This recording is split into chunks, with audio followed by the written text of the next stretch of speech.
வெடுக்கென பிடித்தேன். எங்கே எழுந்தருள்வது இனியே ஈசனே சிவகாமி நேசனே இணையாளும் தில்லைவாள் நடராஜ பெருமாள். அப்படி ஆண்டவனுடைய திருநாமங்களை சரி அப்படியே ஒண்ணு ஒண்ணா எடுத்து விடுறார்.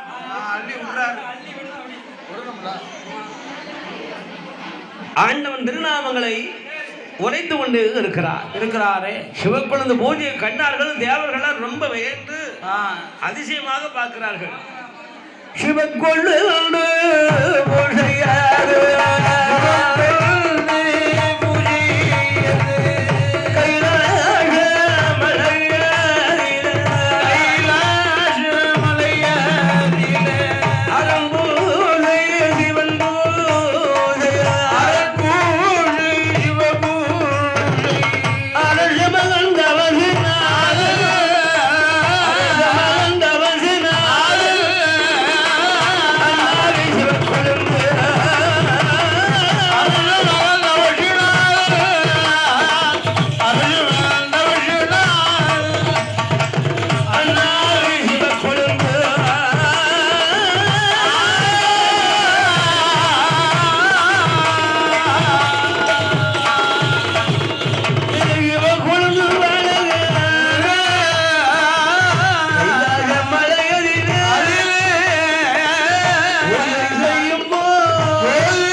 அவனை கண்டபோது அந்த சிவக்குழந்து எப்படி இருக்கிறார்?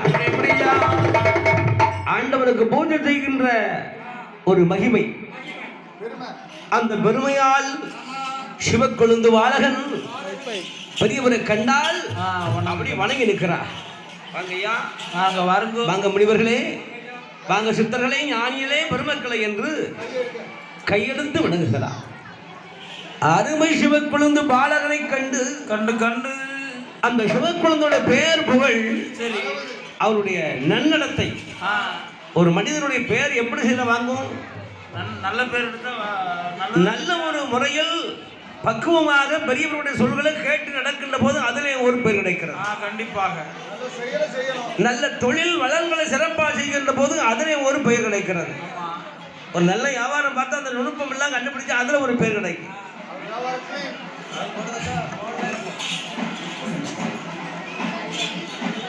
அது மட்டும் இல்லாமல் சிலர் முன்பதாக மரியாதை குறையாக நடந்து கொண்டோம்னா அதுக்கு ஒரு மார்க் உண்டு. கண்டிப்பா உண்டுல்ல.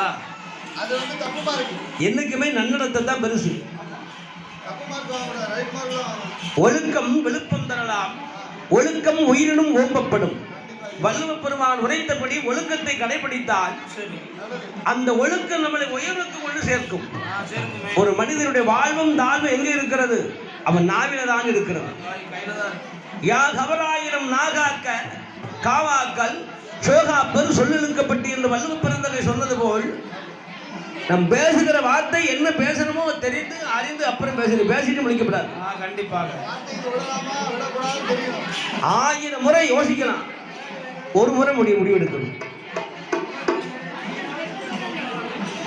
6வது நாவினால் சுட்ட வலு. ஒரு மனிதனுடைய அடியவனாலும் தாங்கிக்கலாம். அது மறந்தாலும் மறந்து போகும். சரி பரவாயில்ல, ஏதோ திரும்ப புத்தி தெரியாம நம்மகிட்ட வந்து பேசிட்டான் அடிச்சுட்டான். ஆனா சொன்ன சொல் மாறுமா? மாறாது. வேல் கொண்டு வெந்த புண்ணிலை வேல் கொண்டு பாய்ச்சது போல இருக்கும்.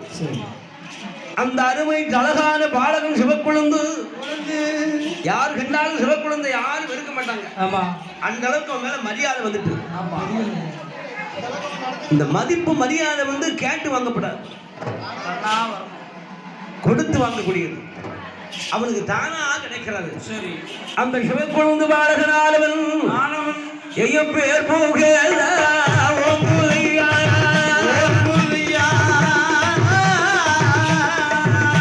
அந்த